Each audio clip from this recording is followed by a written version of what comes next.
She was the highest-ranking commander in the Empire. Yet, due to an unexpected incident, she found herself pregnant with her best friend's child. The woman's name was Kalia. In this country, there was a knight order called the Red Knights. Its members were famed for their bravery, regardless of gender. In numerous wars of invasion, they steadfastly protected the royal family. Surrounding nations greatly feared them. And the one who earned this reputation for the Knight Order, the first-class meritorious commander, was Kalia. However, at this moment, Kalia was staring blankly at the instructions in her hand. 2 lines meant she was pregnant, right? She froze. The instructions slipped from her grasp and fell to the floor. After snapping back to reality, a radiant smile bloomed on her face. Then, she abruptly stood up. Reaching down, she caressed her belly. There was actually a child here. It was truly unbelievable. Because of the rigorous daily training, most female knights were infertile. Kalia thought she would be the same, but unexpectedly, she was pregnant. She recalled her childhood. She was an orphan, forced to scavenge for scraps just to survive, until the age of 6, when she saved a young duke. From then on,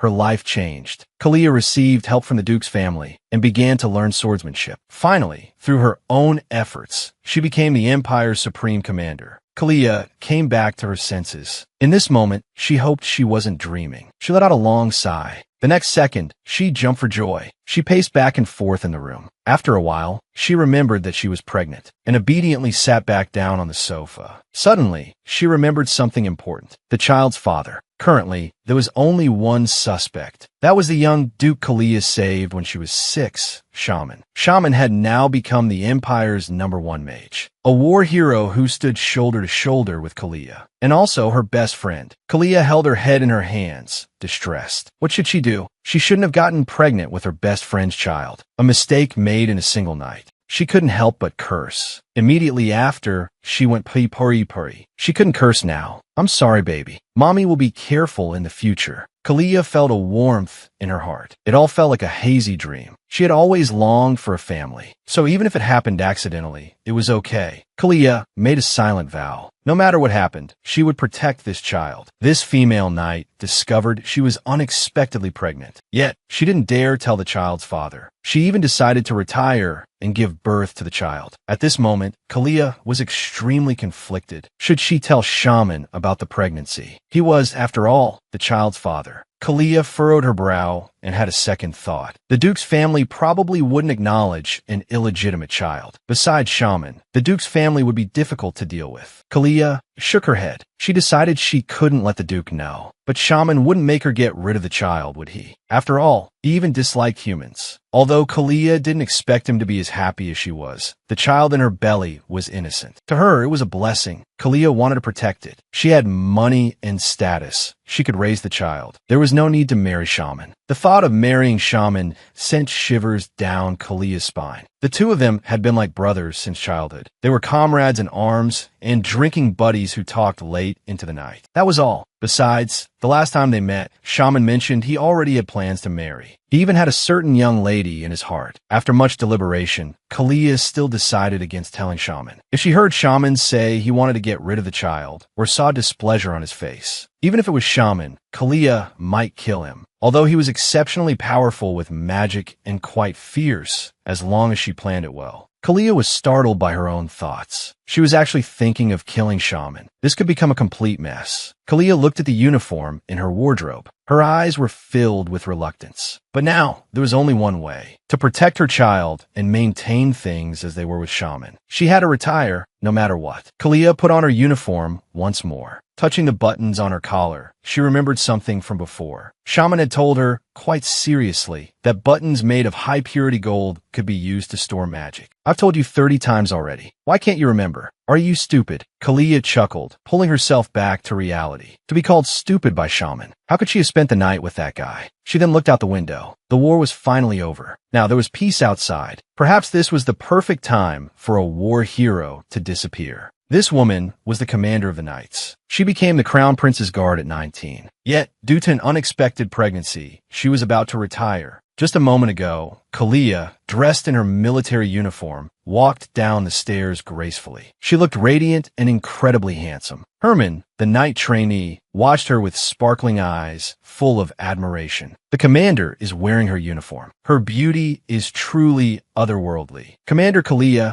is the god of war. At 15, she passed the Knight Order exam with the highest score. At 19, she became the Crown Prince's Guard, something most people achieve at 40. She accomplished at 19. She's a true genius among geniuses. Herman stepped forward and asked, "Are you going out? I'll get everything ready for you." Kalia smiled and looked at him gently. She reached out and patted Herman's head. "I want to go out alone. You stay here." Herman's face flushed red. He quickly lowered his head and said, "I'll go get Snow White ready for you." As soon as he finished speaking, he dashed off. Kalia watched him go inside. Although Herman was sometimes unpredictable, he was a bright and capable young man. 5 minutes later, Herman brought Snow White to Kalia. Kalia took Snow White's reins and was about to mount the horse when she suddenly remembered she was pregnant. Horseback riding was too dangerous now. So, she turned to Herman and asked him to prepare a carriage. Herman immediately agreed, but he was puzzled. The commander had never taken a carriage before. Kalia touched her belly. Although she didn't know much about pregnancy, she knew she had to avoid dangerous activities. She would have to be even more careful from now on. Soon, Kalia arrived at the imperial palace. She planned to go directly to see the crown prince. As soon as she arrived, she saw a group of noble ladies. They were all fawning over a woman. As expected of Lady Helena, you have such good taste. The bracelet you gifted is perfect for Her Highness the Princess. It's even engraved with Duke Sarnan's magic seal. Kalia suddenly stopped. She hadn't figured out how to tell the crown prince. Should she say she was pregnant and wanted to retire? Just then, Helena called out to her, "Where are you going? You didn't even greet me." That's rather disappointing.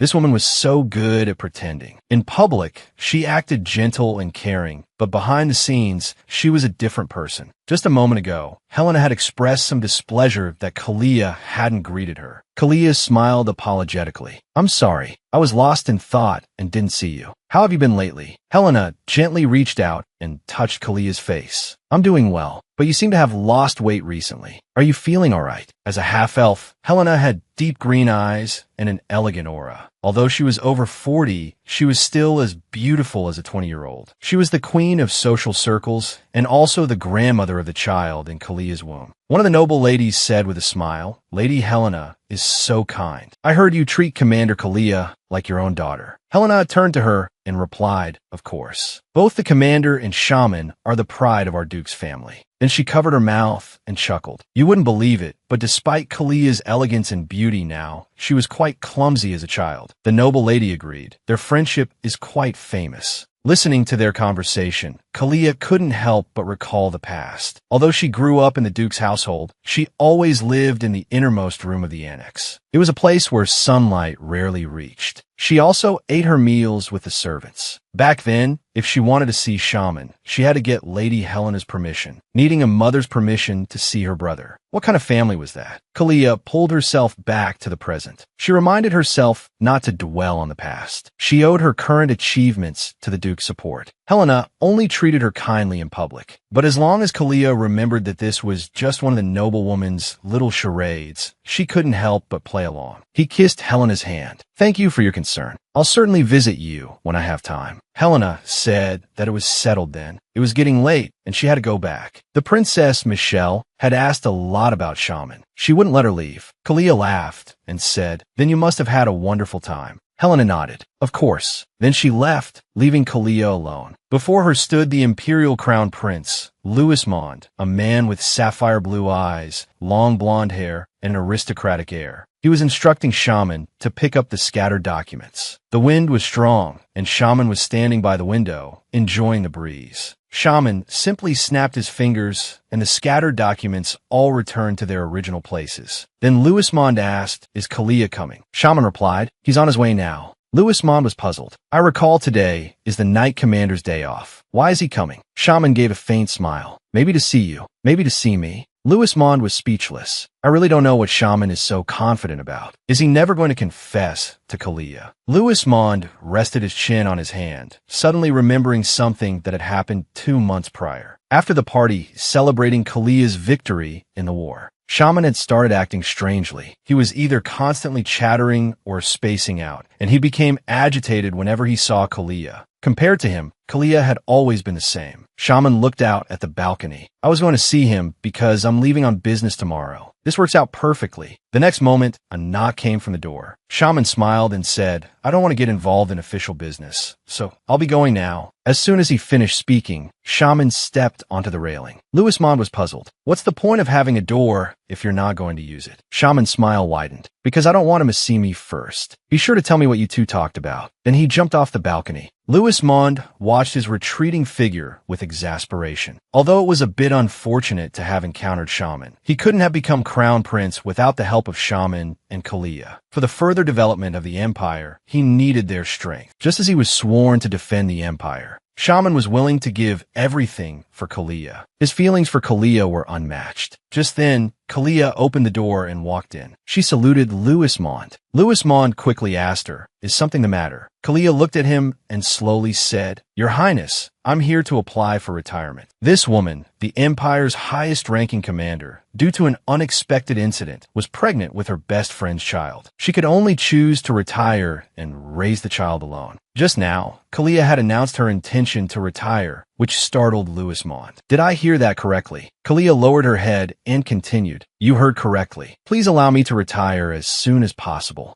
As soon as she finished speaking, Louis Mond was thunderstruck. He shouted, What do you mean? You're actually retiring. He then rushed towards Kalia. Afraid he would bump into her, Kalia quickly caught him. Are you all right, Your Highness? Louis Mond's face was pale as he yelled, Whether I'm all right or not isn't important. Why are you suddenly retiring? Kalia calmly stated that she wanted a rest. Louis Mond readily agreed. If you need a vacation, just tell me directly. Kalia could only repeat herself. She wanted to retire. Louis Mond suddenly realized, Is it because of that Shaman fellow? No wonder you've been so cold to him these past 2 months. Kalia had indeed been cold to Shaman. After all, his future was so bright. She couldn't very well tell the crown prince she was pregnant with Shaman's child. Kalia spoke earnestly. I want to live a peaceful life. Although retirement sounds drastic, if your highness needs me, I can return at any time. However, I want to leave for a while. Kalia then swore an oath, stating that she was not betraying the country or the royal family. Louis Mond was astonished, but with things having reached this point, he couldn't disagree. Kalia gave a bright smile. Although I can't explain the reason in detail to your highness, I might be starting a family. After the conversation ended, Kalia left the study. It was already dark outside. It looked like the rainy season was coming. The rainy season in the Empire, though short, was intense. For 2 or 3 weeks, the rain would fall continuously. So Kalia decided to leave before the rainy season. Otherwise, it would be too late. However, there were still many things to prepare. First, she had to see Shaman. Kalia turned to look out the window and saw Shaman standing in the garden. A look of worry was etched on his handsome face. He stood motionless, as if waiting for someone. Can you believe it? This woman is only 19 years old, and she's already the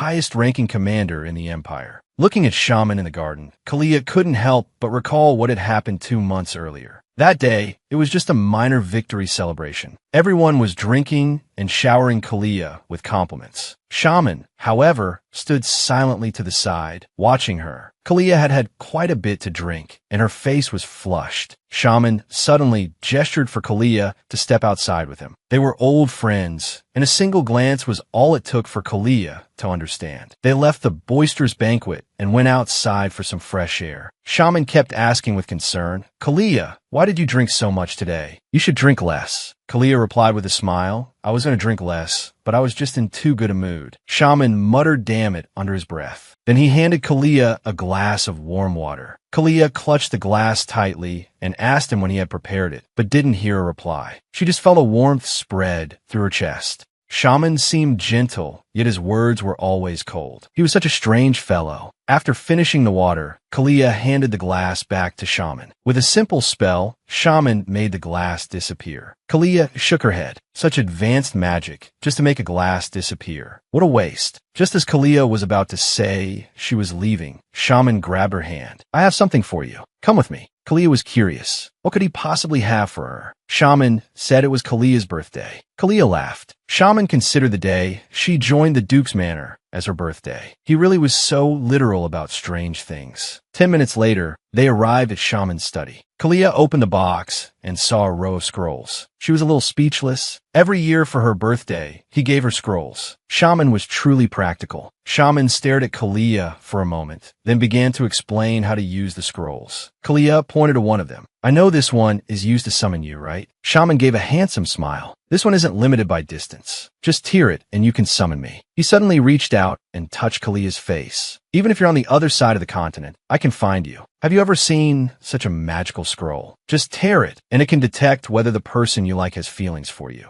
Just now, as Shaman touched Kalia's face and said he could find her anywhere, Kalia shivered. She immediately swatted his hand away. Was there something on my face? Why didn't you say so earlier? Watching her rub her face, Shaman's expression darkened. He turned his head away angrily and muttered, "Idiot." Then Shaman shook his head. Forget it. I shouldn't have expected anything from you. I've been sending you signals for 5 years, and you haven't noticed. You commander who only knows arrows and war. Looking at Shaman's distressed expression, Kalia didn't understand what was going on, but she knew it was best not to provoke him when he was angry. So Kalia decided to leave. Just then, she noticed a red scroll on the desk. She picked it up. It had a line of writing on it. If you have feelings for someone, your body will act. If your body acts, it can make the other person have feelings for you. Kalia looked at it in confusion. What is this? The next second, Shaman strode over, trying to take the scroll away. Kalia quickly hid it behind her back. Shaman panicked, breaking out in a cold sweat. That's dangerous. Put it down. Kalia didn't believe him. She held up the scroll. This is dangerous. After receiving Shaman's confirmation, Kalia chuckled and said she wouldn't put it down. She waved the scroll. Then come and get it. Shaman stood there, his expression cold. Aren't you curious why I said it's dangerous? This is a scroll that can tell two people whether they love each other. Kalia was stunned. There's actually such a scroll. Shaman continued. Anyone who has even the slightest bit of affection for you, if they tear it open, something big will happen. For example, they'll be overwhelmed with the desire to kiss you. Before he could finish, Kalia interrupted him, her face flushed crimson. She quickly poured herself a drink to try and compose herself. Picking up her glass, she said to Shaman with a touch of coldness, "This is inappropriate behavior." Shaman laughed. "You're the one who needs to explain. I'm just trying my best to clarify things for you." One of the scrolls on the table suddenly fell to the floor. Shaman slowly picked it up. He then opened the scroll. It only works on people who have feelings for each other. Otherwise, it's just a piece of waste paper. He looked at Kalia and smiled. "Since you don't have feelings for me, it doesn't matter, right, Kalia?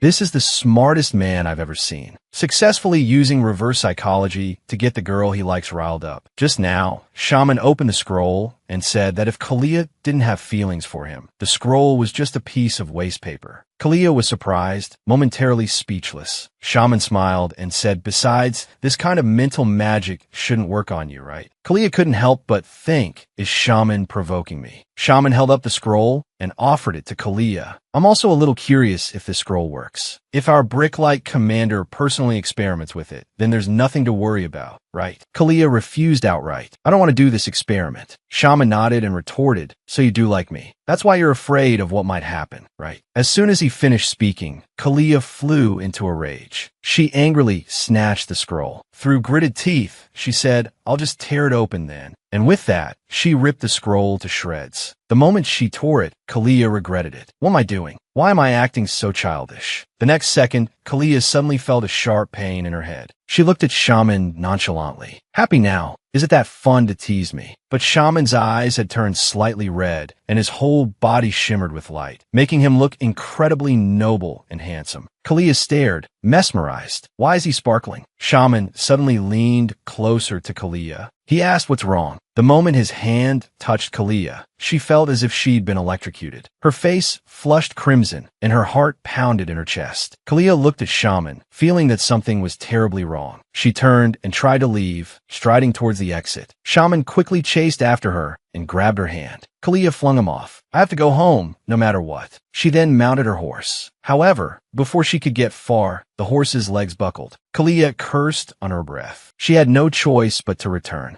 Seeing Kalia come back, Shaman was surprised. "Why are you back?" Kalia dismounted and strode toward Shaman. She grabbed his face. "What's with the scroll? Explain it to me now." Shaman was still bewildered when Kalia gripped his chin and moved her face closer to his. Due to an unexpected incident, this female commander became pregnant with her best friend's child. However, he claimed to absolutely hate children. Kalia was sitting on the steps, her face in her hands. Just thinking about what had happened 2 months ago felt absurd. She'd gotten a child overnight. Shaman, in the garden, noticed Kalia. Kalia waved to him and then walked over.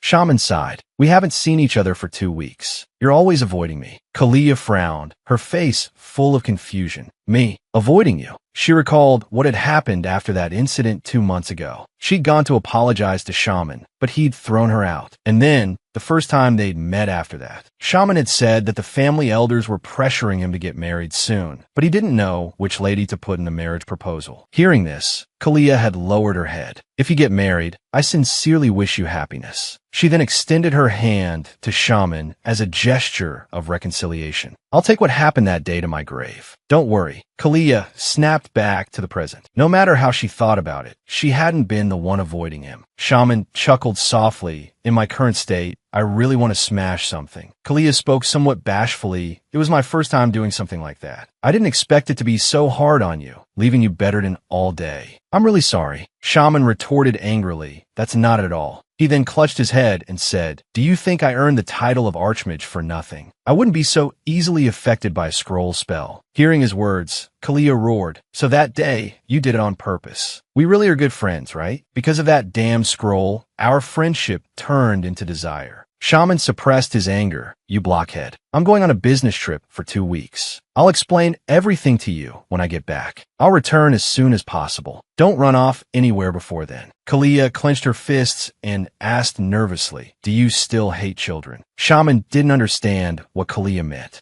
Kalia lowered her head. "Aren't you getting married? Then you'll definitely have children. So I wanted to know if you still hate children." Shaman lowered his eyes, his voice icy. "I still hate them, and I won't like them in the future either." The woman before him was unexpectedly pregnant. She had intended to tell the child's father, but learned that he intensely disliked children. Shaman stated that he would never like them. Furthermore, he had only recently decided to get married, but hadn't planned on having children. Hearing his words, Kalia smiled. She had already anticipated this. Shaman was still asking why Kalia had suddenly asked this. Kalia was exasperated. "Because I'm pregnant with your child, of course." But she couldn't say directly, so she remained silent. Shaman turned and waved, indicating he was leaving. As he walked, he took a small box out of his pocket. Looking at the small box, he sighed in relief. "This is good too." Kalia was a straightforward and incredibly upright woman. Her hands were rough, her body covered in scars. These scars were marks of her hard work, the glory that would accompany her for life. Shaman felt a bit grateful. It was a good thing Kalia wasn't perceptive. But for someone so obtuse, what did she mean by saying that to me so suddenly? As Shaman pondered, his expression darkened. Could this have something to do with Helena? He recalled that day, 2 months ago. Kalia had left early in the morning. When Shaman arrived at the motor hall, he found Helena already waiting on the sofa. "Finally, I get to see you. Did you sleep well?" Shaman took out his glasses. Helena was the 3rd princess of Ainz. Louis Mon had introduced her to Shaman at a party. Helena approached Shaman. "Did Commander Kalia just leave? Do you know why I'm waiting for you here?"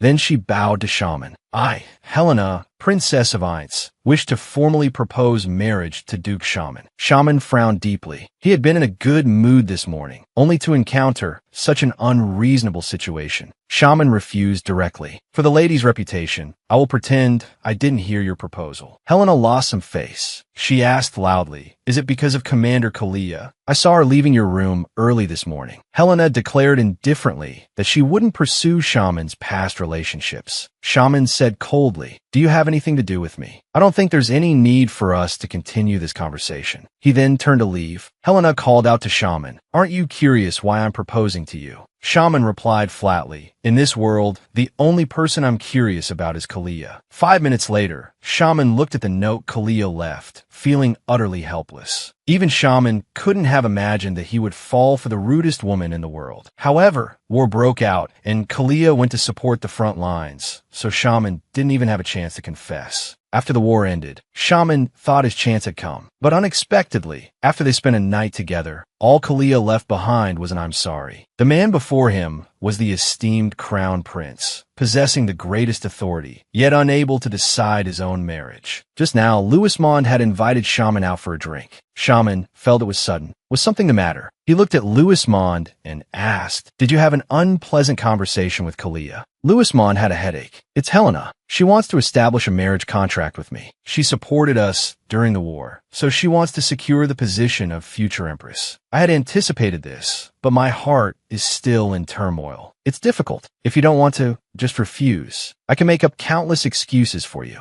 He gave a mischievous grin. "I can help you steal that fool's soul." Louis Mond burst out laughing. Although Shaman said it casually, it was still too easy to sacrifice himself. In Louis Mond's eyes, Shaman was more gentle than anyone. Louis Mond, having received thanks, declined. He couldn't disgrace Shaman because of this. Shaman then asked, "So, what did you and Kalia talk about today?" Louis Mond gave an awkward laugh. "Just some military matters." He couldn't help but complain about Shaman in his mind. Even if this guy was in heat, as long as it was something related to Kalia, he would instantly change his character. Louis Mond shivered, secretly deciding that he absolutely couldn't let Shaman know about Kalia's retirement. Otherwise, he would definitely be done for. Shaman nodded. "If there's nothing else, I'll be going then. I have a business trip tomorrow." Louis Mond wanted to ask Shaman to stay, but he couldn't bring himself to say it. In the end, he just told Shaman to come back soon. Elsewhere, Brick, the vice commander of the Night Order, knelt on the ground. Kowtowing, "Commander Kalia, please reconsider. I can't take over from you." Then Brick shouted, "If you want to leave, at least make me capable of taking over first." Kalia had a terrible headache. Brick had been like this for 3 days. There was no more time to delay. Brick asked, "If you must retire, at least give a proper reason." Kalia said it was a personal matter. Brick was still relentless. Kalia could only appease him for now. "Then, before I return, you'll be the acting commander. I might come back in a year." Only then did Brick reluctantly compromise. Kalia looked out the window. There was no time to delay. There was about a week left before Shaman returned. It seemed she had to act quickly. She hadn't transmigrated or been reborn, but had climbed her way up to become the Empire's supreme commander. Yet, due to an unexpected pregnancy, she was preparing to retire. Kalia sat in the carriage, staring out the window in a daze. It had been 8 years since she had been to the city center. It was truly desolate. Then she asked Herman to stop the carriage. Kalia slowly got out of the carriage and looked at the moss-covered alley. She couldn't help but recall her childhood in Shaman. It felt like it had happened just yesterday. But anything before that, no matter how hard she tried to remember, was blurry like fog. Kalia covered her face, somewhat doubtful. "How did I survive in that dark alley?" Just then, Herman suddenly spoke. "If we're any later, we might not arrive at the agreed time." So Kalia hurriedly got back into the carriage. She couldn't be late. 2 hours later, Kalia and Herman arrived at a restaurant. Herman looked around, noticing that the person they were meeting hadn't arrived yet. Then a boy's voice came from nearby. "Your hat is so pretty." Kalia turned to look. It was a boy drawing. He must be the waiter's son. He was so cute. She wondered what kind of child she was carrying. The waiter handed over the menu and apologized to Kalia. "That's my son. He's been a little disobedient lately."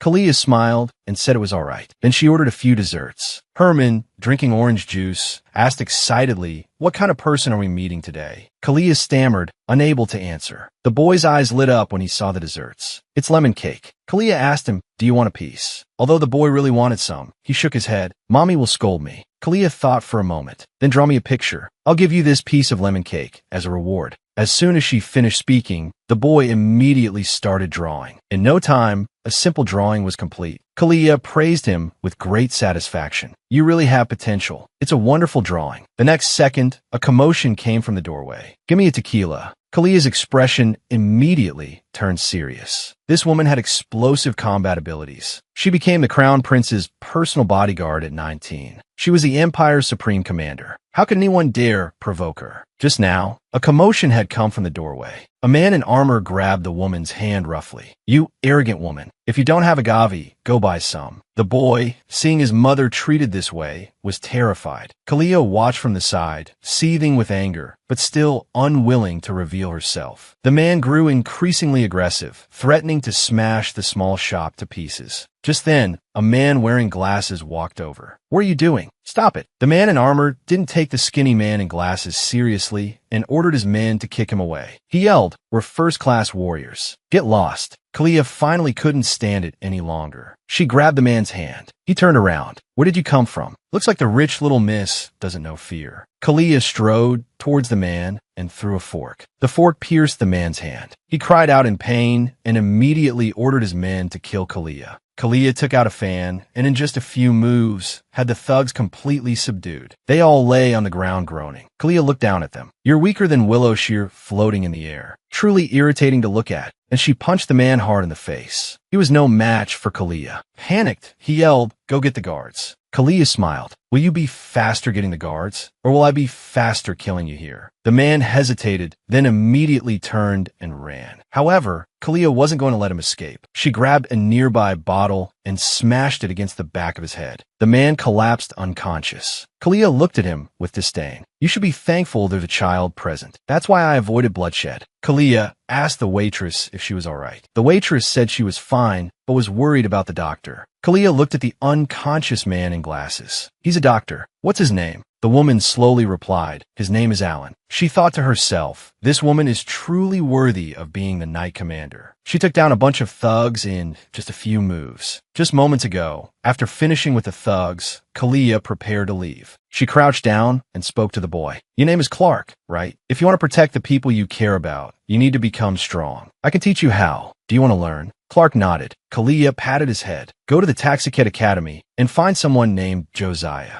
He'll teach you." The waitress was surprised. "That's not a place just anyone can go to. Who is this woman?" She hugged Kalia tightly. "Thank you so much. Could you tell me your name? I'd like to send you a thank you letter." Kalia blushed and said it wasn't necessary. She added that if Clark didn't study hard, she wouldn't hesitate to kick him out. Then she turned and boarded the carriage. At dusk, Alan opened the door and asked Kalia if she was ready. Kalia nodded and reached for a suitcase.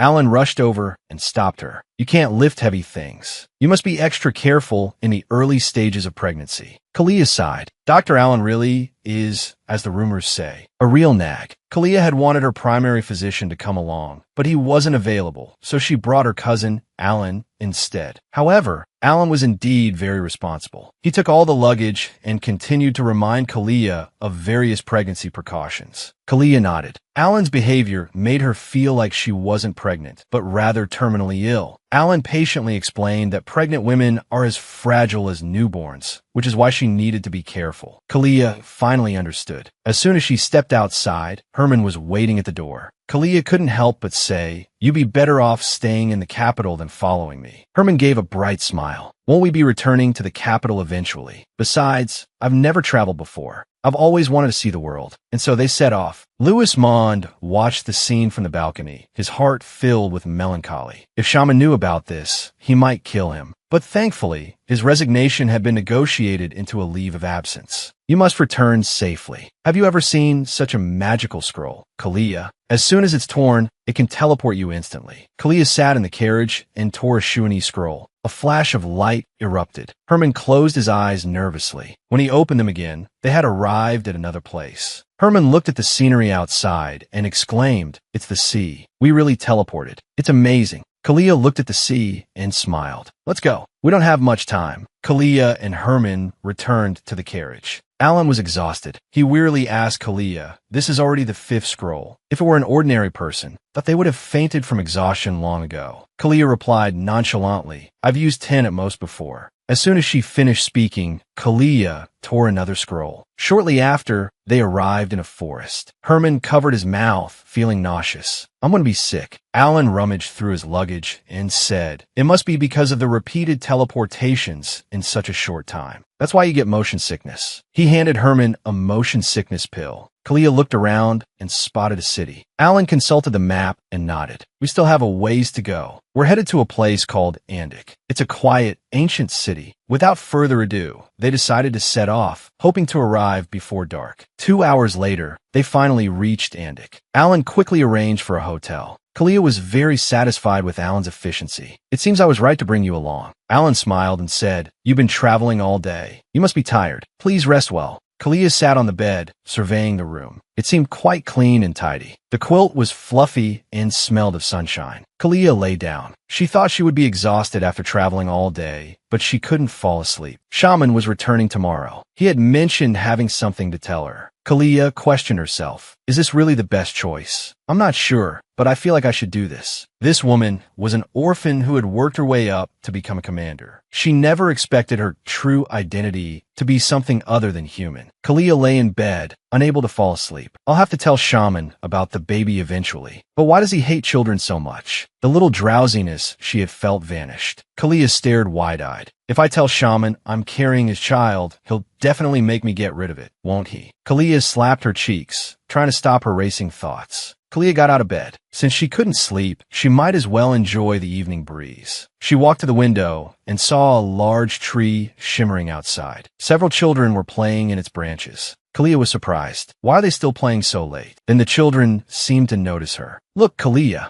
it's a human. Is she half-elf? Her hair is so beautiful. Kalia asked, are you elves? The boy smiled playfully. It's been a while since we've seen a human who can see us. Are you really human? Kalia had heard Shaman talk about elves before. The Elven Empire occupied 20% of the world's territory. Humans could rarely enter their territory, so they were very rare. They used giant trees as barriers, concealing the entrances. That's what was happening with these children. Kalia replied calmly, I'm human, and this is the first time I've seen elves. The boy was puzzled. Then how can you see us? He looked at Kalia's stomach. I know. It's because of the baby. Kalia was startled. How did you know I'm pregnant? The elves laughed joyfully. Because we can see the baby. Sometimes babies can see us too. The little elves gathered around Kalia. This baby is really special. Your belly is emitting a beautiful light. This child will definitely become a very special person. Kalia lowered her head. The elf's words felt like a prophecy, but she only hoped that this child would grow up quickly. Seeing Kalia's pale face, the elves panicked and hurriedly offered her some elf water. Kalia knew that elf water was extremely precious. It was the tears of elves and could cure all illnesses. However, she refused. I'm stronger than you. I don't need it. Then she reached out and hugged the elves. Thank you. See you tomorrow. Kalia waved and left. The elves who remained were very excited. It seems like it's not just her child that's glowing. The human's body is faintly glowing too. She probably doesn't even know she's not human. That woman is so lucky. Not only can she see elves, but she also received elf water that can cure all illnesses. Kalia came to the big tree again, but didn't see the elves. Are they sleeping? Just then, Kalia saw something sparkling nearby. She picked it up and saw it was a small bottle. Kalia thought that someone must have lost it. I should put it back where it was. Suddenly, the large tree beside her spoke. This startled Kalia. Was the tree talking? It has its own consciousness. Kalia asked, did the children put this here? The tree quickly confirmed that they had. Kalia gently stroked the tree. This small bottle looks just like elf water. I should thank them properly. Because she had come in a hurry, Kalia didn't have any gifts with her. So, she placed a box of cookies under the tree. Please thank the children for me. I'll visit them again when I pass by. In a distant building, a red-haired man was drinking. He looked at Kalia with some confusion. Who is that woman? Is she crazy? She's actually talking tenderly to a tree. The next second, the door opened and a silver-haired girl fell to the floor. She reached out her hand, pleading for help. The red-haired man grabbed her by the collar, leaned close to her ear, and said with a smile, "We'll help you." Then he led her to the balcony. The man pointed at the big tree. "Can you see the elves?" The girl trembled and said she couldn't. The man gripped her face tightly. "Melina, if you can't see the elves, then I've healed you for nothing." The man called out Diamond. A woman appeared beside him, and she immediately attacked the tree. The tree instantly lit up with a protective shield, blocking the attack. Melina's eyes widened. Why are the children there? Meanwhile, in the carriage, Kalia suddenly felt uneasy. Herman quickly asked her what was wrong. Kalia said she was fine. She was just suddenly reminded of the red-haired man she had seen. He's the prince of the Ahan Kingdom. The Ahan Kingdom had always been a neutral country, indifferent to war and economic exchanges. Kalia had been there once to trade for medical supplies. So she had met Prince Balpu of the Ahan Kingdom. Kalia was puzzled. Why would Balpu be here? This effeminate-looking man was the prince of the Ahan Kingdom. He appeared kind on the surface, but was vicious at heart. Kalia recalled her first meeting with Balpu. He had spoken to her in a very disdainful tone. "I've heard a lot about you.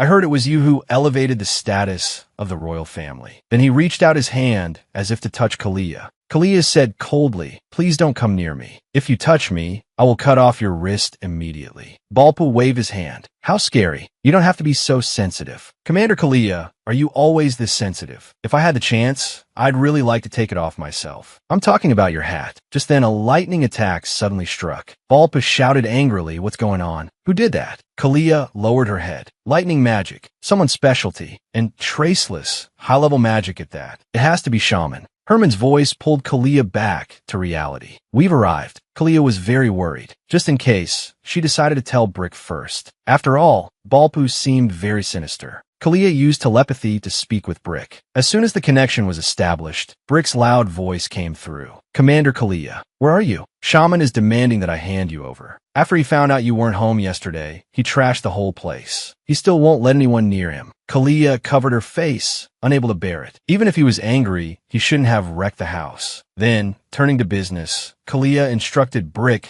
to investigate the matter concerning Balpu. Brick's expression turned serious. "That wretched prince. That's unusual." After giving her instructions, Kalia told Brick to keep her situation a secret from Shaman. Brick expressed some concern. "What if Shaman uses mind control on me? Then there's nothing we can do." Hearing Brick's words, Kalia couldn't help but think to herself, Shaman wouldn't do that, would he? After all, they're just friends. Time was running out. If she went back and Balpu recognized her, things would get even more complicated. So it was best to leave as soon as possible. An idea suddenly struck Kalia. She quickly told Brick to inform Shaman that she was currently in Dyke, then immediately ended the communication. She then ordered Herman to depart at once and leave this place. Kalia used several teleportation scrolls. Everyone was breathless from exhaustion. But at such a distance, Shaman shouldn't be able to find them easily. So Kalia led the three of them to a small inn. "Excuse me, my cousin and younger sister aren't feeling well. Could we impose on your hospitality?" Due to an unexpected incident, this woman became pregnant with her best friend's child. But she hid it from everyone and left, wanting to give birth in secret. Kalia was lying in bed as Alan examined her with magic. He smiled. "The baby is growing day by day." Then Alan waved his hand, and a magical screen appeared in the air. They could see the baby in Kalia's belly, already developed into a small embryo. A blissful smile spread across Kalia's face. The child had grown so much in such a short time, but she still needed to be extra careful. Alan shakily packed up his medical kit. Although exhausted, he still carefully gave some advice for pregnant women before tremblingly taking his leave. Kalia was speechless. It was just a checkup. Was it really that tiring? Kalia looked out the window, and her thoughts drifted to Shaman. "Shaman, did you find those children in Dyke?" Others might not be able to see them, but Shaman had elven blood flowing through his veins, so he could see the elves. Kalia gently caressed her belly. "I can see those children thanks to the baby in my womb. It's Shaman's bloodline. I hope they'll be all right." Shaman's face filled Kalia's mind. She found it strange. Now that she was far away from Shaman, she thought about him constantly. Kalia whispered, "Are you thinking about your father?" "I'm sorry, baby. My feelings for Shaman are only those of a friend and a brother. Brothers and sisters should care for each other and not cause trouble for one another. That's why I chose to leave." Kalia couldn't help but recall the events of that night, and her face flushed crimson. "Since I can't sleep, I might as well go for a walk." Elsewhere, Shaman caressed the large tree where the elves resided. He infused it with his magic power, but the tree didn't return to its original state. Shaman hung his head silently. It can't be restored. Magic power alone isn't enough. It needs sufficient time. And elven water made from joy. He felt incredibly frustrated. "Kalia, how could you just leave a letter and disappear like this?" Shaman recalled the contents of the letter. Although Kalia had told him not to look for her, how could he possibly give up? Just then, Shaman suddenly noticed that the tree had been struck by lightning magic. This puzzled him greatly. There's actually such a high-level mage. I should know about them. Shaman thought carefully. Kalia must have had a reason for leaving traces. So Shaman used a tracking spell on the tree. Soon, he arrived in the forest. A corpse lay sprawled on the ground. He reached out and examined it. The blood was a dark purple. Shaman stared at the blood, lost in thought. Is this an elf or a monster? He was the most powerful mage in the empire, yet the woman he loved deeply had left without a word. Just now, Shaman had used a message spell to contact Brick. Come here immediately. I need you to retrieve a body at the coordinates I'm sending you.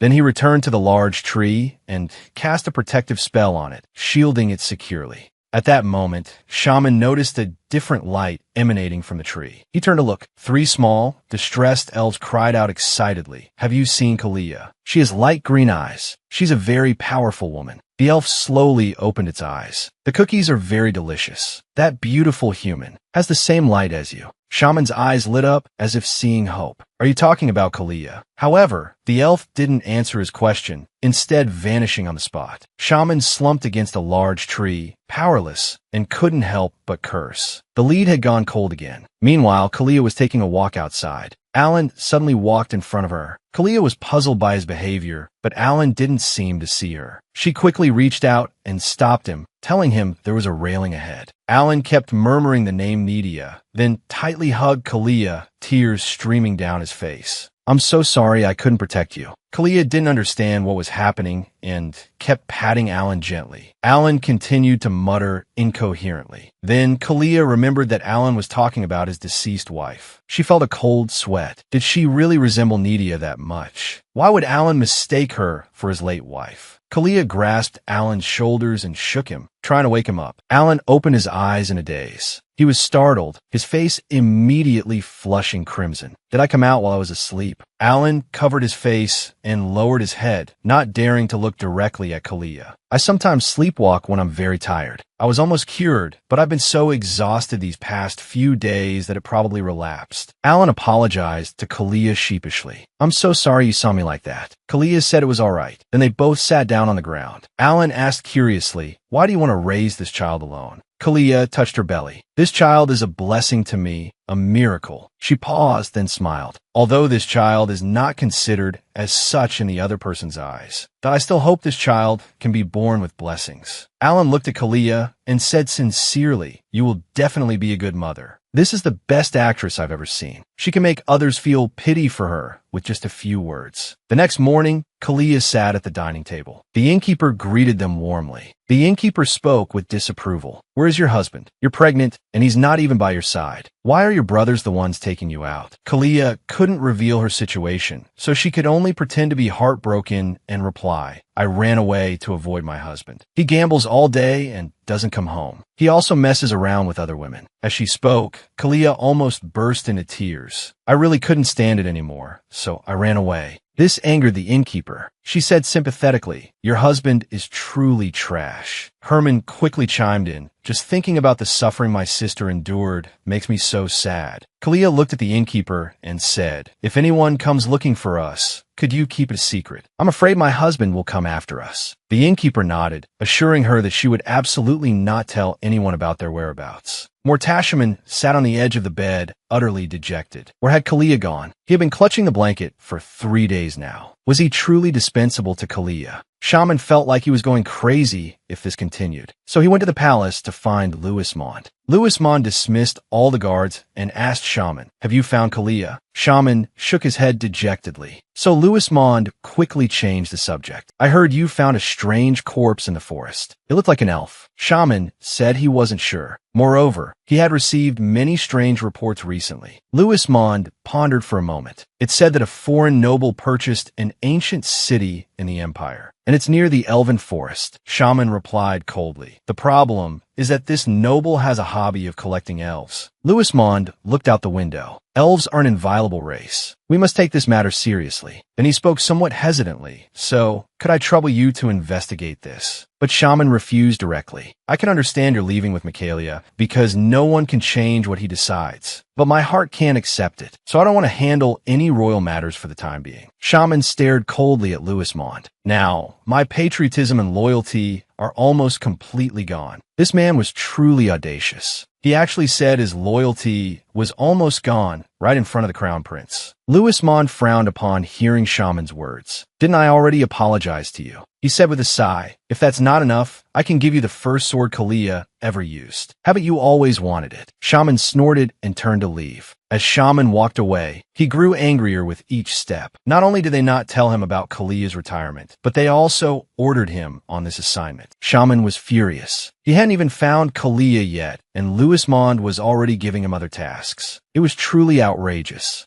Shaman arrived at the Magic Tower's underground laboratory. He demanded to know whose body it was. The researchers hurriedly replied that further investigation was needed. The body has multiple injuries, and while the blood is similar to an elf's, the organs are closer to a human's. The researchers continued. Judging by the appearance, he resembles the banshee who died meeting her family. However, his magic power is chaotic. Shaman extended his hand over the body and began to use magic. He detected that the body's magic power was indeed chaotic. If he were an elf, he should be able to use magic properly. Shaman asked again, "So, your conclusion is?" The researchers stammered the body. "It appears to be a chimera." Hearing their words, Shaman rubbed his temples and cursed in frustration. It seemed he had no choice but to accept that proposal. 1 month later, Kalia and 2 others moved to Lua, a beautiful city in the south. She was sitting on the sofa, reading the newspaper. The articles were all about Shaman. Kalia lowered her head. What was Shaman trying to do? He wouldn't appear in news magazines unless there was something important going on. Yet, here he was plastered all over the papers. Kalia couldn't understand. Did Shaman want to be a troublemaker? Kalia recalled a few weeks ago when Herman suddenly told her that Shaman had been unconscious for 3 days after fully unleashing his magic power. This startled Kalia. Fully unleashing magic power was like draining a mage of all their blood. What was Shaman trying to do? Was it for her? The female commander had become pregnant with her best friend's child due to an accident. For the child's sake, she chose to retire. Just now, looking at Shaman in the newspaper, Kalia fell into deep thought. When she retired, she had asked Louis Mond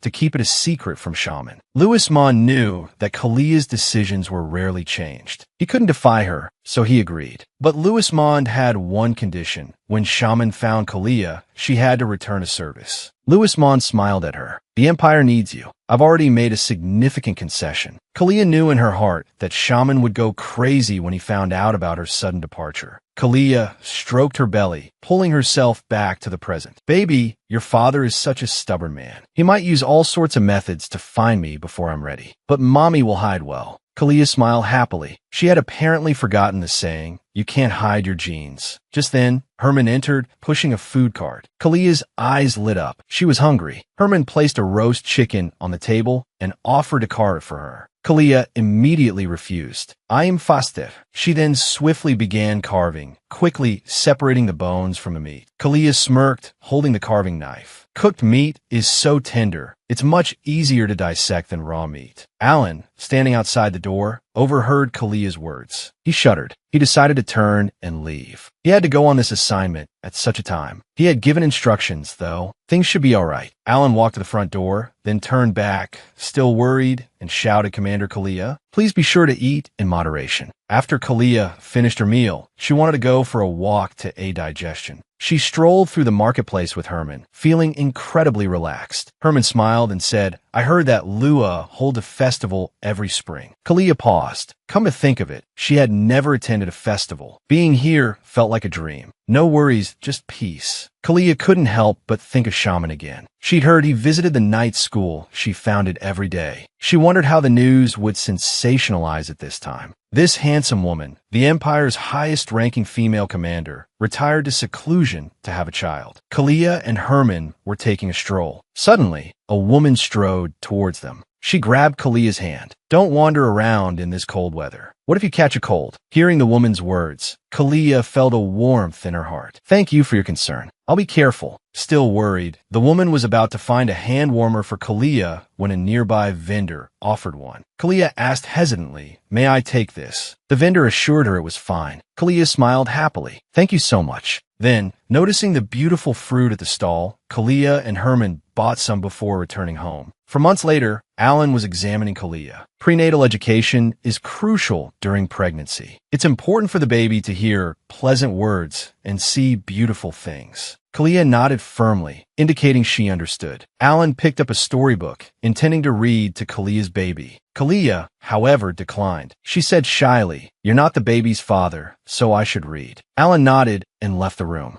Closing the door behind him, he leaned against it, Kalia's words echoing in his mind. "You're not the baby's father." Having spent so much time with Kalia and Herman, Alan had unconsciously developed paternal feelings. Kalia was right. Even so, he had experienced happiness because of Nadia. Inside the room, after finishing the story, Kalia took a photo out of a drawer. Looking at Shaman's face, she hoped her child would resemble both herself and Shaman. Falling asleep, Kalia had a long dream. In the dream, her belly was flat and Shaman was holding her tightly. Kalia frantically searched for a child. Shaman asked, "Do you want a child?" Then, smiling, he leaned towards Kalia. "Then let's make one." 5 months pregnant, this woman dreamt of playing cards with her best friend. Kalia abruptly awoke, her face as red as a ripe tomato. "I'm pregnant. How could I have such a ridiculous dream?" She reassured herself, "It's just hormones. And Shaman was in my dream because I looked at his photo before bed." Kalia caressed her rounded belly, comforting her baby, then went to the dining table. McKenna, while cooking, asked, "Is there a celebration coming up? Have you seen the gypsies?" Kalia replied that she had. They chatted briefly. Suddenly, Kalia remembered McKenna had 5 children. Curious, she asked, "Is it always lively when you get home?" McKenna laughed. "Lively. My ears nearly go deaf." She then rambled on about her children. Kalia hesitated, struggling to speak. Noticing this, McKenna asked, "Is there something you want to say?" Kalia stood up, blushing. "I do have a question." She glanced around. "Since you've had 5 children, you might know." McKenna smiled. "Ask away." Kalia spoke hesitantly. "I dreamed about the baby's father last night. It's the first time I've had such a dream, so I'm wondering if it's normal." Kalia shyly twirled her hair. "I don't know why, but I feel embarrassed." McKenna exclaimed, "Oh, everyone has those dreams. I had them all the time when I was pregnant with my first." Relieved, Kalia thought, "So it's normal to have such dreams. Pregnancy is so strange." Blushing again, she realized it wasn't something to be ashamed of. "But why do I keep thinking about Shaman, even though he's so far away? Did he cast a spell on me?" Eating her bread heartily, Kalia thought that continuing life like this wouldn't be so bad. The pregnant woman's appetite was voracious, causing the baby's weight to increase steadily. Continuing like this would be dangerous. Alan was examining Kalia. A magical screen in the air showed the baby had grown considerably, now clearly developing a head, legs, and a body. Suddenly, Alan noticed something. "Look, is it a boy? It seems quite obvious." Kalia exclaimed excitedly, "My baby is so amazing. How can he be so cute?" Seeing Kalia's excitement, Alan quickly cautioned her against getting too worked up, as it wasn't good for a pregnant woman. The baby is already 9 months along. By the time he's born, he should weigh around 5 kilograms. Kalia stroked her belly blissfully. "He's grown so much." Alan, however, looked serious. A newborn that large could be dangerous for the mother. Even though you're in excellent physical condition, a baby that size could still pose a risk. He directly ordered Kalia to stop eating sweets. Kalia was immediately unhappy, but her health was the priority. The 3 of them, Kalia, Herman, and Alan, took a walk in the forest. The sight of the beautiful flowers lifted their spirits. Herman suddenly suggested visiting the elf forest. During festivals, the elf forest would be open under the protection of the first one. Just then, Herman spotted a sweet shop in the distance. Kalia immediately forgot her promise and told Herman to buy some sweets. 5 minutes later, Herman returned with several skewers of candied hawthorns. Kalia happily shared them with Alan, who accepted with a resigned sigh. Then they noticed a circus in the distance. Herman urged Alan to hurry, saying they needed to get a good spot. Kalia was also very interested, as she had never seen an acrobatic performance before. Herman said cheerfully, "Let's have some fun. My treat." However, when he reached into his pocket, he realized his wallet was gone. Seeing this, Alan immediately offered his own wallet. "Use mine for today."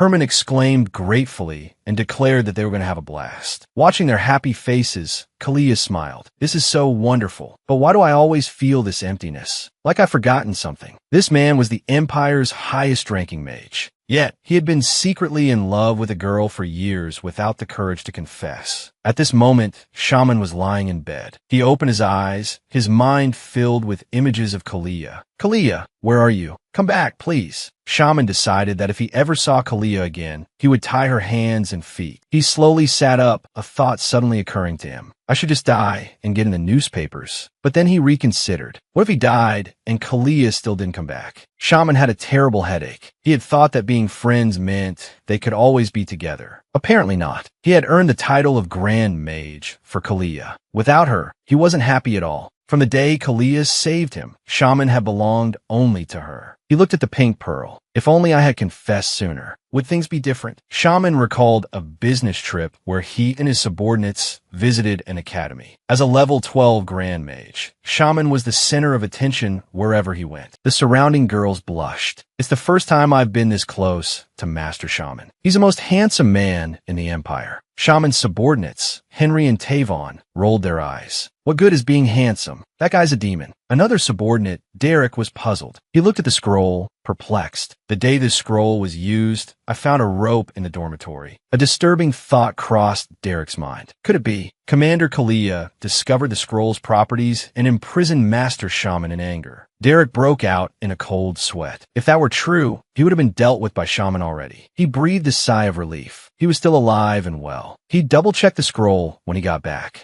Eager to return to Kalia, Shaman finished his business as quickly as possible. On his way home, he saw someone selling pink pearls. These were extremely rare pearls, symbolizing eternal love. His subordinates were discussing them. Someone mentioned that the giver and receiver would die at the same moment, so many lovers avoided giving them as gifts. Hearing this, Shaman turned and strode into the shop, buying the pink pearl without hesitation. A smile played on Shaman's lips. Eternal love and dying at the same moment. If I go back tomorrow, how should I give this to Kalia? I really want to see her soon. Looking closely at this pregnant woman, she's actually teaching someone swordsmanship. Herman, his face dripping with sweat, persisted in his training. He gave Kalia a bright smile. After you have the baby, you probably won't have time for me, so I have to learn properly from you now. Kalia spoke softly. This is what I should teach you as your commander. But do you really not want to go to the capital and learn from other commander subordinates? Herman chuckled. I only want to be your subordinate. From the moment you helped me, I made up my mind to follow Commander Kalia for life. Due to her late pregnancy, Kalia was becoming increasingly cautious. She returned to her room and looked out the window at Herman. Although Herman lacked combat experience, he was still very talented. The next day, Kalia was sitting in the market drawing portraits when she suddenly heard someone shout, "Mama." She quickly turned her head. It was a little girl, crying as she rushed into her mother's arms. Seeing the little girl crying, her mother was also worried and quickly asked her what had happened. The little girl cried as she spoke, "See, Jean." She went into the elf forest. As soon as she finished speaking, her mother shivered, her face full of terror. She immediately told the little girl to tell Mrs. McKenna about this and that she was going to the police station. Kalia, who was nearby, also realized something serious had happened and immediately took Herman back with her. Alan was startled to see the two of them rush back. Kalia didn't have time to explain everything. She told Alan to get ready immediately. McKenna's daughter, C. Jean, has entered the elf forest. Beside them, McKenna's face was pale. "I'm so sorry, madam. Something's happened at home, and I have to go back." Kalia expressed her understanding. After all, the children had already been missing for 2 hours. After Herman and Alan returned from investigating at the police station, they learned that the children had wandered into the forest while chasing a balloon. They had accidentally crossed the boundary and entered the forest. Alan was very worried. Even adults have difficulty getting out of the elf forest, let alone children. The defense team has already sent people to search. Kalia pondered for a moment and then said, "There will probably be volunteers going in a search, right?" After sunset, the elf forest becomes very dangerous. Hearing Kalia's words, Alan immediately understood what she meant. You're not going to go in and search yourself, are you? It's too dangerous there. However, Kalia simply said, the elf forest is indeed dangerous, but that's for ordinary people. This woman, 9 months pregnant, was determined to enter the dangerous elf forest to save the children. Just now, Kalia had decided to enter the elf forest herself. If the sun went down, the children would likely be lost, as even she would have difficulty in navigating the forest at night. Kalia stroked her belly. In this village, the only one who could save the children was herself. Kalia closed her eyes. If it were her in the past, she would have gone without hesitation. But now, things were different. Kalia spoke softly. Even if I have no power, if you, my baby, were trapped in the forest, I would do everything in my power to save you. Then she instructed Alan to wait for her outside the forest. Kalia smiled and said that she wouldn't go too deep into the forest. As long as they were careful of illusions, there wouldn't be any danger. Alan was still worried. After all, Kalia was pregnant. Kalia comforted Alan again. I also have a blink scroll. Then she spoke to Herman. Can you come in with me? Because you're the person I trust the most. Herman nodded vigorously. I will. 10 minutes later, Kalia and her companions arrived outside the forest. McKenna cried and begged the guards to let her in. She wanted to find her child. However, the guard stopped her. The sun is about to set. The forest is too dangerous. Herman asked in confusion, why is everyone so helpless against the elf forest? Kalia patiently explained to him, because the elves are hostile to humans. To them, humans possess a special and terrifying power. Moreover, there are many traps within the forest. They are difficult to deal with. Kalia walked straight into the forest. Herman said uneasily, aren't we going too far? Kalia reassured him, as long as we don't get lost due to illusions, it won't be a big deal. At least it's not dark yet. Kalia frowned. Although she had told Herman it was all right, the footprints she had seen at the entrance were not a good omen. If I remember correctly, those should be like in wolves. In Kalia's current state, she can only handle 2 or 3 at most. If it's a pack, things will get very tricky. But Kalia is more curious about how the monsters got into the elf forest. Herman gripped his sword tightly. Allow me to protect you. The girl before him possessed breathtaking beauty, but she couldn't speak. Her father gently stroked her face. I am Sore, Gaia. Daddy's late, but I'll give you a surprise for your birthday. However, Gaia kept shaking her head and tugging at her father's hand, as if wanting to go somewhere. Elsewhere, Kalia and Herman were inside a cave. The ground ahead was pitch black and stained with blood. Herman's body trembled uncontrollably. It would be dangerous to go straight in like this. Kalia tilted her head. Did Herman not trust her strength? Herman gripped his sword tightly. Kalia was pregnant, an expectant mother who needed protection.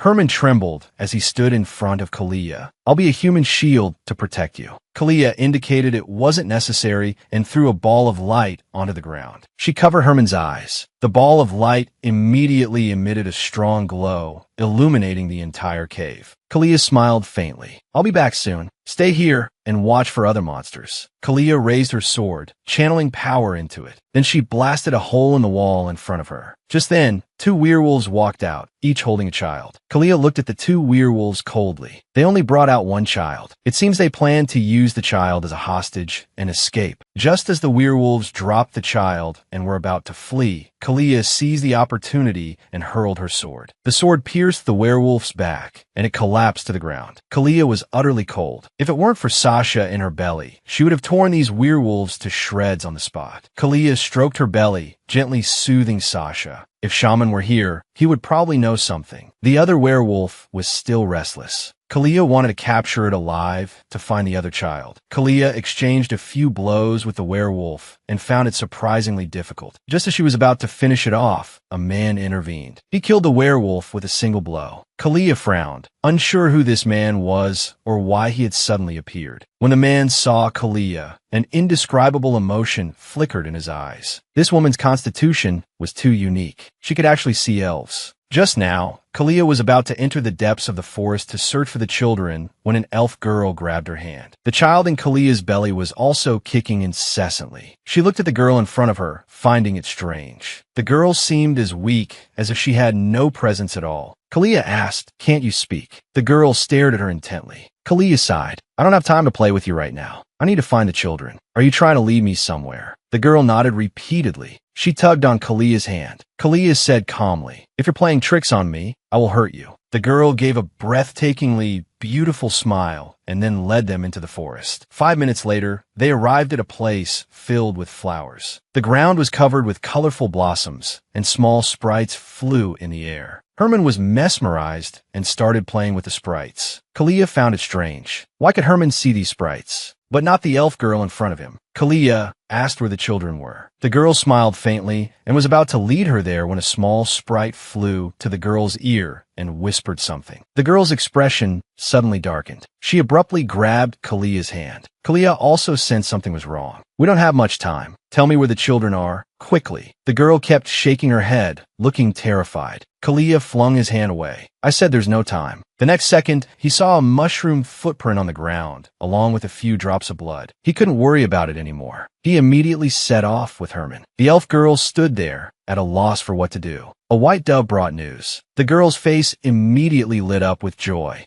Meanwhile, Kalia was still searching. He took out a smooth travel scroll and couldn't help but think of Shaman. All these scrolls were given to him by Shaman. Kalia shook her head to clear her thoughts, then walked towards the cave in front of her. Kalia entered the cave without any obstruction, but Herman was blocked outside. This must be the boundary of the deep forest. Kalia didn't understand why she could enter. She then pulled Herman, and sure enough, he also entered successfully. But there was no time to think about it now. Finding the children was the priority. Elsewhere, the white dove landed on the shoulder of a man sitting on the ground, lost in thought. "It seems you found Gaia. Is she coming this way?" The dove nuzzled the man's face affectionately. Just then, the elf girl rushed into the man's arms, a joyful smile on her face. The man hugged her back. "You finally came, Gaia, my dear daughter." This pregnant woman, 9 months along, actually dared to enter the elf forest to save people. At this time, Kalia and Herman were slowly searching. A rustling sound suddenly came from the grass. Kalia immediately tensed up. The next second, a starving wolf, twice the height of a person, walked out. It bared its fangs at Kalia. But Kalia wasn't afraid at all. She immediately raised her sword and struck the wolf. Kalia frowned deeply. The monster's eyes rolled back in its head. It was also wounded. Its state was very strange. Looking at the bleeding wolf, Kalia's expression turned grim. This monster seemed crazed. She had intended to finish the wolf off with one blow, but after hesitating for a moment, the wolf darted into the grass and fled. Kalia lowered her sword. "Forget it. With such serious injuries, it won't get far before collapsing." The two continued searching through the forest. They found some illusion mushrooms ahead. The powder they released could cause hallucinations. Kalia warned Herman to stay away, as they could cause mental confusion. Just then, a blonde, green-eyed girl suddenly appeared in front of them. Kalia was shocked. Why did she look so much like herself? The girl smiled and raised her hand, greeting Kalia. She didn't say anything. Kalia's heart suddenly began to race. What was going on?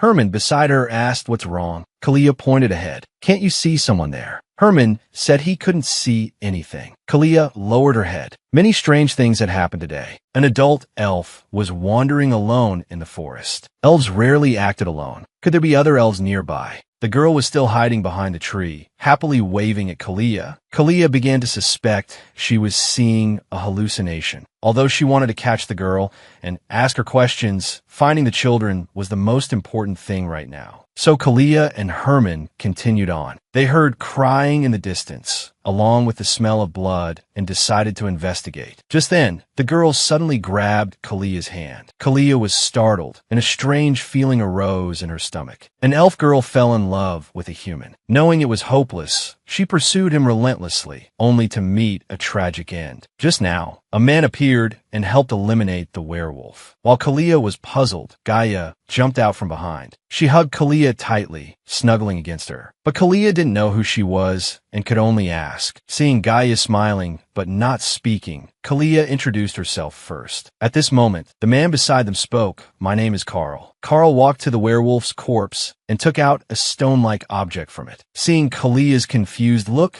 Carl explained, "This is a tainted elf stone. These elves can't find peace even in death. Someone forcibly transplanted elf hearts into monsters. They call these things chimeras." Kalia shuddered. How could such a preposterous thing exist? Carl said this sort of thing has been around for a long time. Some call chimeras dark magic. Others call it life-extending medicine. However, this practice has been forbidden. The closest place is Roya. These chimeras likely came from there, but there's no reason I wouldn't have sensed it. Kalia's face darkened. What if these chimeras were created long ago? Gaia gently stroked Kalia's face as if comforting her. Kalia didn't understand. Why would this elf show her kindness? He looked at Carl. You should know this. Only one person can wield the inner spear, the elf king. It takes a long time for elves to bear children. The fetus needs to grow inside the mother for 5 years. Only when the elf spirit is created during this time can the child leave the mother's body. All elves possess an elf spirit. However, some elves' physical growth rate and the manifestation speed of their elf spirit are inconsistent. Carl's youngest daughter, Gaia, was like that. It took her 8 years to be born. Compared to her siblings, Gaia was very frail, but she was a very warm and lovely child. So Carl always paid close attention to her. However, after Gaia grew up, she fell in love with a human. Human lives are short. Relationships with elves generally don't end well. But Gaia didn't care. Even if their time together was short, she wanted to be with that human. Even if her father opposed it, she was resolute. So Gaia left the forest. Carl regretted it. He shouldn't have let Gaia leave so easily. If only he had stopped her sooner. Then Gaia wouldn't have died. Carl's expression was desolate as he recalled the past. This child is a fragment of Gaia's deceased soul. That's why she can exist here in this form. If you can see the soul fragment, it means you have some connection to the elves. Carl suddenly pointed the spear at Kalia. Now it's your turn to answer me. Who are you? The elf king pointed his spear at a pregnant woman. What was going on? Just now, Carl coldly asked, who are you? Kalia was about to answer when Gaia stepped in front of her. Father, you're being mean. That's dangerous. Carl was about to explain when Gaia pushed him away. I hate you. Kalia felt warmth where Gaia had touched her. Just then, she heard Herman calling her name. She snapped back to reality. Elsewhere, Herman was holding 2 children. They were both unconscious. Herman had stopped their bleeding. He thought they should be able to make it back to the village. He held the children tightly. He couldn't rely on Lady Kalia for everything. Even if he was alone, he had to protect the children. However, in the next second, a giant werewolf appeared before them. Herman's face paled. He was terrified. Although he had a sword, it was too close. It was too late to draw it. At that moment, the egg the little girl was holding suddenly emitted a bright light. The werewolf was blinded and collapsed to the ground. Kalia arrived just in time and finished off the werewolf with a single blow. Seeing that Herman and the children were safe, Kalia was relieved. However, the little girl's face was tainted with black. It seemed demonic energy had invaded her body. Carl, who was nearby, overheard and approached Kalia. Did you bring these children here? Kalia nodded. They wandered into the forest by accident. Carl used his purification power to cleanse the demonic energy from the little girl. However, the egg she was holding gave Carl a headache. It was a dragon egg. This was the elf forest. A dragon egg couldn't have just been abandoned here. Carl said he had to end the egg's life. Without its mother, it will die sooner or later. Herman disagreed. This egg protected us. Seeing the egg struggling to survive, Kalia thought of her own childhood. She too had fought hard to live. So Kalia decided to take the egg. Carl didn't understand. Humans can't handle something like this, and it will die eventually anyway. Kalia looked at Carl firmly. This egg wants to live. I will take responsibility for it. She was resolute. What kind of magic did this egg possess that made 2 people fight over it? Just now, Carl wanted to kill the egg, but Kalia wouldn't let him. She insisted on taking the egg with her. Carl was frustrated. Even if they took the egg back, it wouldn't survive without magical energy. Kalia said she could imbue it with her own magic. Carl scoffed. You mean your king? Or those insignificant mages? He raised his spear about to kill the egg. Gaia stepped in front of the egg again, creating a protective shield with her power. Kalia was stunned. Why was Gaia helping her so much? Seeing his daughter like this, Carl couldn't say anything more and spare the egg. He used his power to heal the small wound on Kalia's face. There seems to be something within you. The child's soul has a peculiar color. Carl closed his eyes and softly called out, Ella.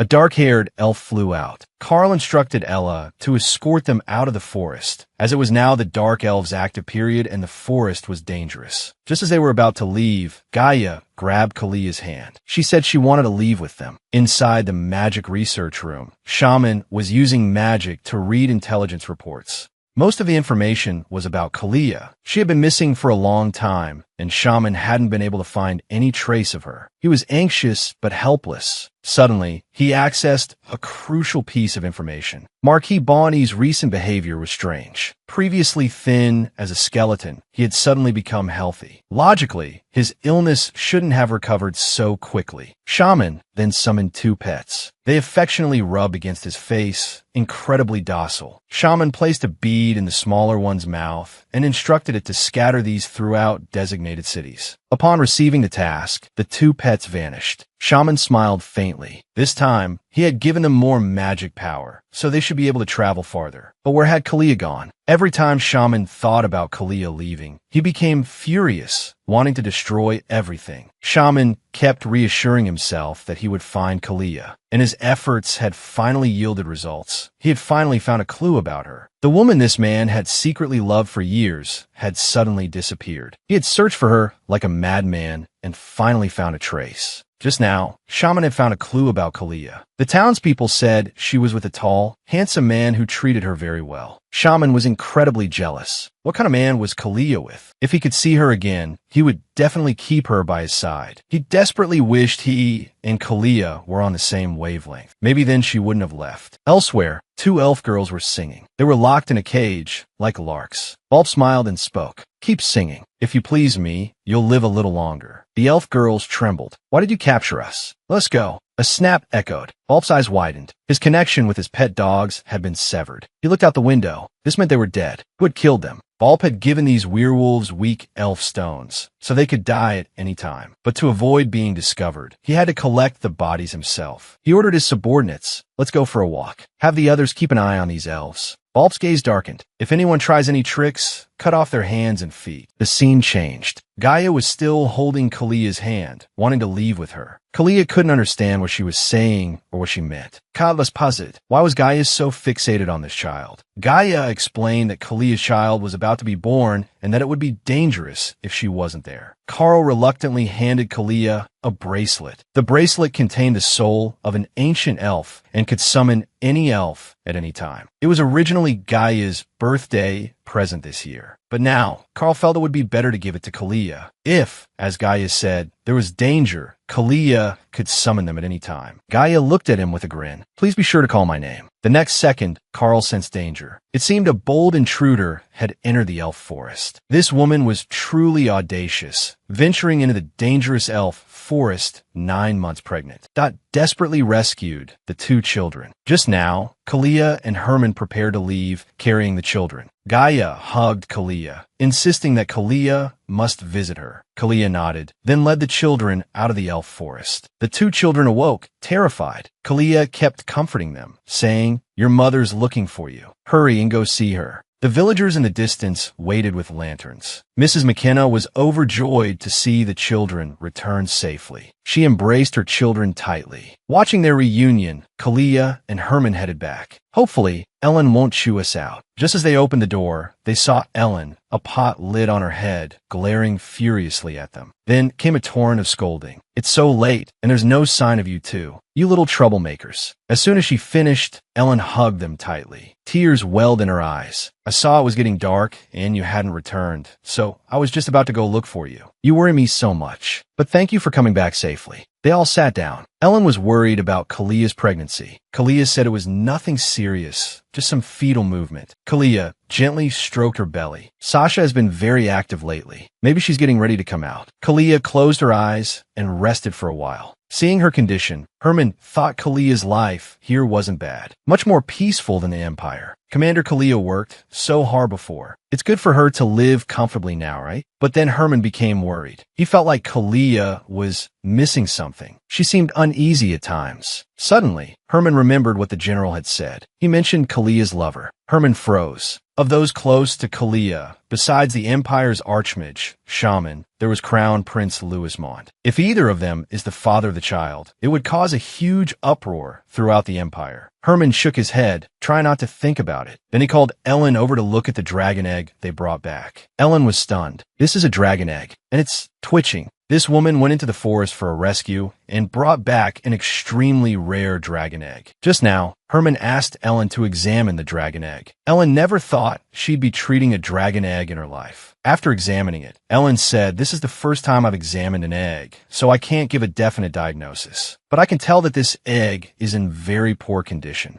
Herman suddenly remembered that when the monster approached, the dragon egg seemed to use magic to protect him and the children. Excitedly, he said to Ellen, "Now it's our turn to protect the dragon egg." Hearing about magic, Kalia had an idea. She infused the egg with her sword energy. Although I can't do it like a mage, it should still help. The dragon egg immediately began to shake, absorbing Kalia's sword energy. Kalia infused some of her energy and then let go, saying, "That's all I can give for now." Then she instructed Ellen to go find the Lord. It would be best to find a few mages. Looking at the dirty Kalia and Herman, Ellen, like a concerned father, kept urging them to go take a bath. Meanwhile, Balpu had entered the elf forest. He looked at Carl in front of him and asked curiously, "Are you an elf? Why don't you have the peculiar glow of elves?" As soon as he spoke, Balpu's heart began to ache. Carl said calmly, "You and the brat behind you carry a scent that doesn't belong to you." Balpu understood now. Carl possessed a formidable power and aura. Only the Elf King could emanate such power. Just then, Balpu's subordinate removed his hat, revealing a face that didn't look human. Carl panicked. He sensed a demonic presence. But they're not demons. They're demonic chimeras. What are they planning? Seeing the situation spiraling out of control, Balpu immediately ran. Several elves blocked his path. The elves had only one thought, to kill Balpu.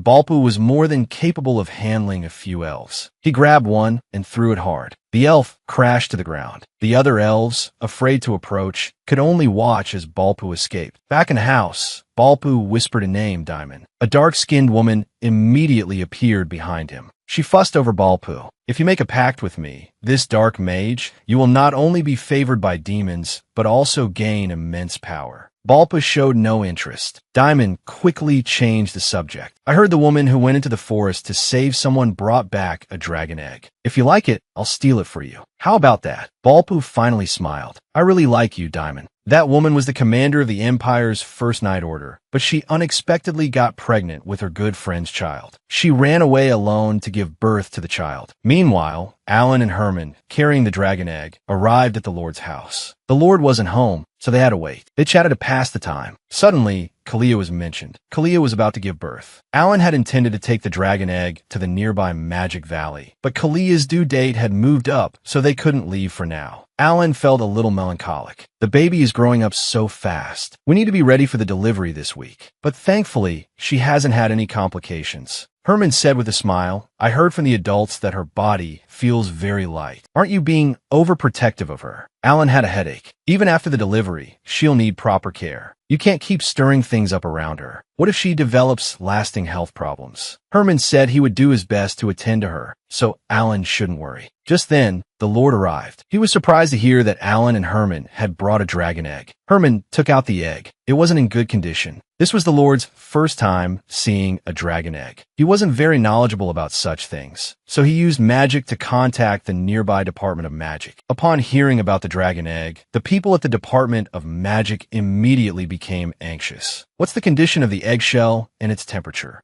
Alan answered his questions seriously. The man said they couldn't delay any longer. They could only hold on for 3 days at most. Alan was worried because they couldn't leave at the moment. So the man said they would send a senior mage, who should arrive within 2 days. Then he hurriedly cut off the connection. The Lord was relieved. Alan spoke slowly. "This dragon egg was found in the forest. A child ran in there after we knocked down the wall. Although the child was fine, we still felt bad. So we hope this dragon egg can be considered as found by the villagers." The Lord shook his head. "If you hand over a dragon egg, you'll receive a large reward." Alan pleaded with the Lord again. The Lord finally agreed, saying he would use the reward money to develop the village. Herman was about to hand the dragon egg to the Lord. As soon as the Lord touched the egg, it emitted an electric current, nearly knocking him unconscious. However, Herman, watching the wriggling dragon egg, suddenly changed his expression. "What is this thing?" This was a strange dragon egg. It not only required magic to nurture, but it also attacked people it didn't like with lightning. Just now, the Lord had been shocked. Alan quickly apologized, saying it was a spark from inside the egg, and he didn't know what happened. The Lord nodded. "I'm fine, but it seems this egg doesn't want to stay here." Just then, Herman suddenly saw the Lord's eyes change. There was a vertical slit in his pupils. The Lord continued, "How about I protect this egg for you until the mage arrives?" Herman hesitated. This situation doesn't seem right. Elsewhere, Derek was sunbathing when he suddenly heard some important news. A live dragon egg had been found. This news thrilled Derek. He immediately got dressed and said he would return right away. Learning that the egg was in a nearby village, Derek became even more excited. He would be the first to see the dragon egg, and there was a mage traveling with him. Newborn dragons imprint on someone, and this imprinting only happens once in a lifetime. It's usually on their mother or mate. Derek thought that if he hatched the egg, maybe the dragon would see him as its mother. Although he had given the title of Grand Mage to Shaman, the title of Dragon Mage would definitely be his. Derek arrived at the magic distribution point and was surprised to discover that the mage accompanying him was Shaman. Derek was exasperated. Had he known it was Shaman, he would have stayed on vacation. He walked to Shaman's door and tripped. Shaman saw him like this and was exasperated. Then he walked towards the main gate. Derek wondered where he was going. Shaman plainly stated that he was going to retrieve the egg today and that Derek should return to Moda. He still had unfinished business. Derek knew it definitely had something to do with Commander Kalia. After all, ever since she disappeared, Shaman had become expressionless, his emotions completely unreadable. At this moment, Derek was surprised to find that one of the spirits was missing. How come Shaman's 4 elemental spirits were down to 3? Shaman casually said that one of them was playful and would be back soon. Meanwhile, Kalia was meeting with a mouse-like creature. Why would a spirit appear here? The first female leader is pregnant with her good friend's child. However, she hid this fact and chose to run away. At this time, Kalia encountered a rock rat in the forest. The spirit said the forest was on fire and it needed to check on things. Fortunately, the fire wasn't too big. The rock rat burrowed into the ground and disappeared in an instant. After a while, several small spirits flew over. Kalia greeted them with a smile. The rock rat easily climbed onto her shoulder. She knew the rock rat had brought the spirits. From the spirits, she learned that nothing had happened. Then Kalia asked about Gaia.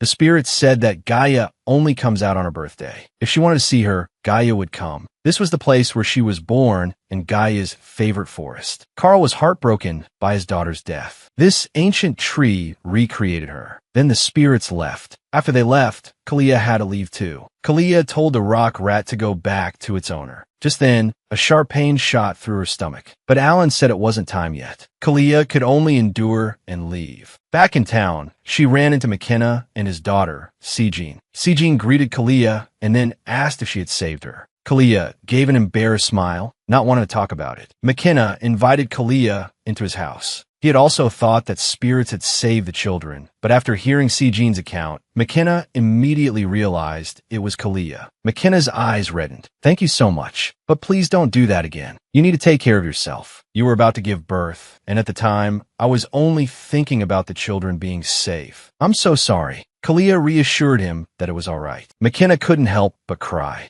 "I truly hope you have a safe delivery and a happy life with your child. You have to take good care of yourself because there are many people who care about you." Kalia felt warmed by these words. There really were many people worried about her. Becoming a mother had made her understand many things and made her want to live even more fiercely. "Come quickly, my child. This pregnant woman is about to give birth, but her doctor is imprisoned. What should be done?" Kalia learned from McKenna that Alan and Herman had encountered some trouble at the Lord's house. It seemed something had unleashed magic, so they had to stay at the Lord's house until a mage arrived. After returning home, Kalia was still worried about this matter. "There's no news at all, but they're not nobles, so they wouldn't inform me of anything. I'll just wait. If I go there rashly, Alan will be worried." At this moment, Kalia felt another sharp pain in her stomach. Things aren't looking good. Could this be a sign of labor? Kalia gently stroked her belly. "It will be all right." Meanwhile, Alan was angrily pounding on the door. "A pregnant woman about to give birth is waiting for us. Please let us go." Herman told him to conserve his energy. "That will only make your arm hurt. It's been hours." They're just pretending not to hear. Alan felt that Herman was too calm. "Aren't you worried at all?" Herman said he had given up. Now he can only wait. Alan was very worried. He didn't know if they would contact Kalia. He was really afraid Kalia would barge in here. Herman was worried about this too.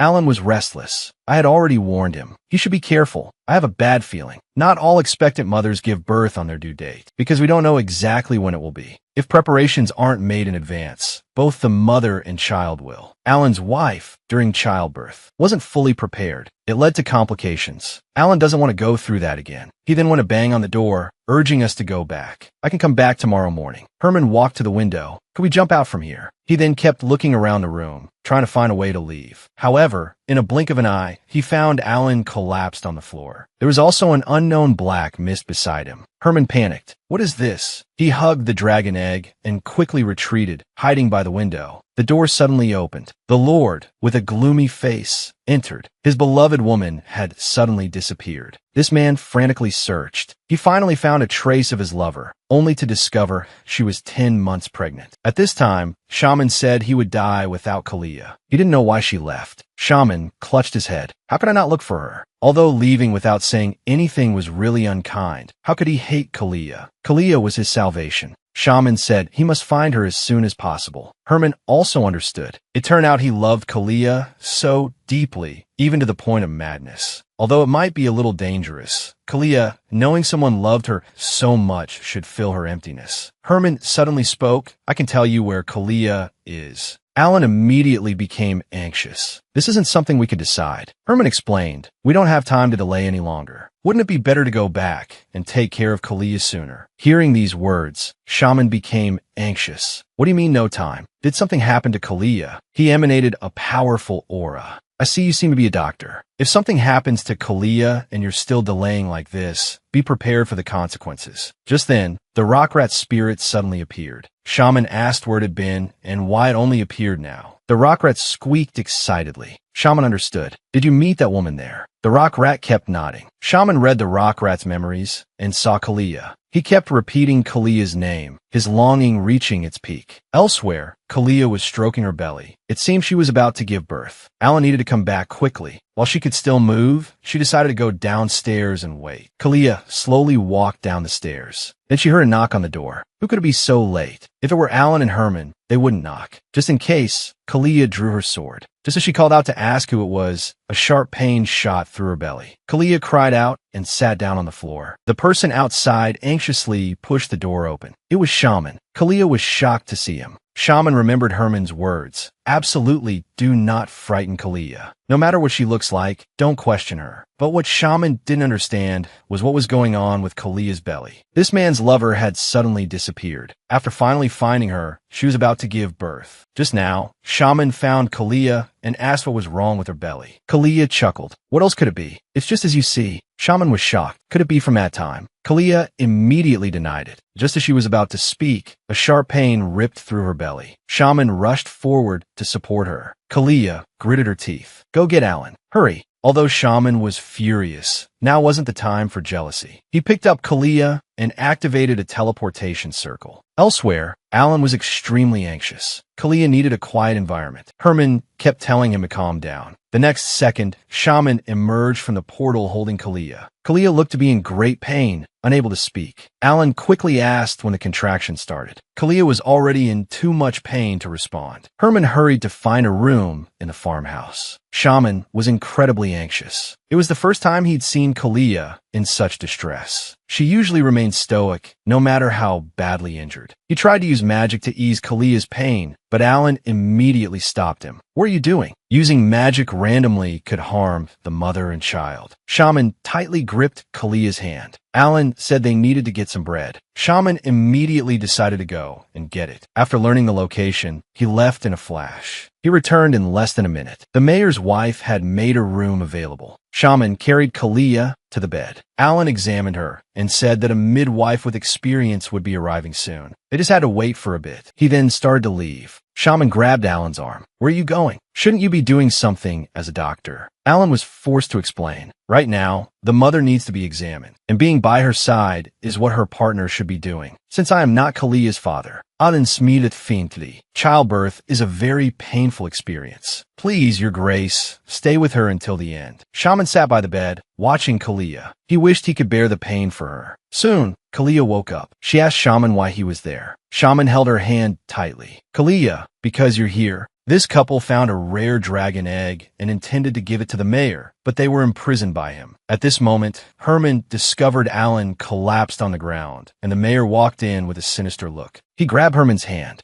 Herman panicked. What are you doing? He then kicked the mayor. The mayor staggered, and a black shadow appeared beneath his feet. Just as Herman was about to hide, the shadow attacked him. Herman yelled, "Just you try. Commander Kalia won't let you get away with this." The next second, the shadow disappeared. Herman opened his eyes in confusion and found Shaman and Derek standing before him. Shaman frowned. This place is terribly managed. He then used magic to tidy up the area. Herman was extremely nervous. What should we do? Shaman stared at him. Why is he here? Herman quickly turned his head. Thank you for saving me. Shaman walked over to Herman and crouched down. Where's Kalia? If you don't want to be burned alive, you'd better not play dumb. Just then, the mayor's wife arrived. Seeing her unconscious husband, she rushed to his side. I'll tend to my unconscious husband first, then I'll greet you. Alan, having regained consciousness, examined the mayor and determined he had simply fainted from exertion and was otherwise unharmed. Herman kept his head down, not daring to speak. Shaman stared him down. Have you collected yourself? Now tell me. Alan stepped forward and asked who Shaman was. Shaman looked at him coldly. You're that gentle, dark-haired man, aren't you? Where's Kalia?